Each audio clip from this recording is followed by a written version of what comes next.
L'homme sortit de sa tombe, bouillant de colère et n'ayant qu'une seule envie, rentrer chez lui. Mais en arrivant devant sa maison, il aperçut par la fenêtre sa femme en compagnie du médecin. James comprit immédiatement, non seulement sa femme l'avait trahi, mais elle avait failli l'enterrer vivant. Heureusement, son chien l'avait réveillé en aboyant. 3 jours plus tôt, le jour de leur anniversaire de mariage, Evelyn avait empoisonné le vin de son mari. Mais James était soudain apparu, ce qui l'avait tant effrayé qu'elle avait lâché le flacon de poison.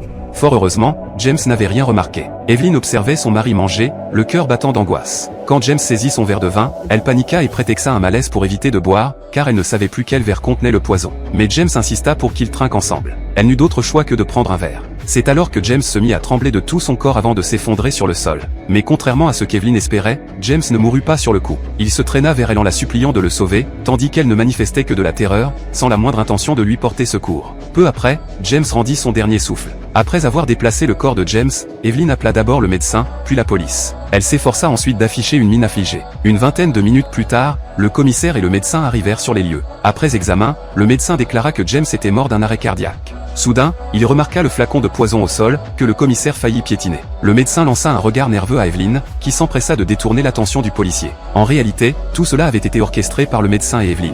Le lendemain, le corps de James fut transporté au funérarium. Pour économiser, Evelyn lui choisit un cercueil bon marché qui avait pris l'humidité. Après les funérailles, pendant qu'Evelyn et le médecin célébraient leur forfait, James reprit conscience dans son cercueil.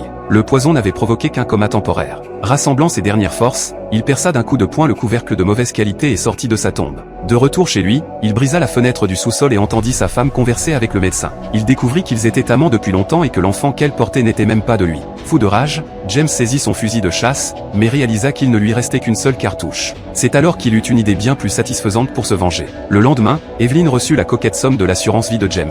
Mais alors qu'elle célébrait sa fortune à l'étage, elle découvrit dans la salle de bain de la terre et des bandages partout. Terrifiée, elle descendit avec un bâton pour inspecter les lieux, mais le chien de James ne cessait de grogner contre elle. Au moment où elle levait le fusil, un homme masqué apparut. Evelyn sursauta et perdit l'équilibre. Ce merveilleux film s'appelle Buried Alive.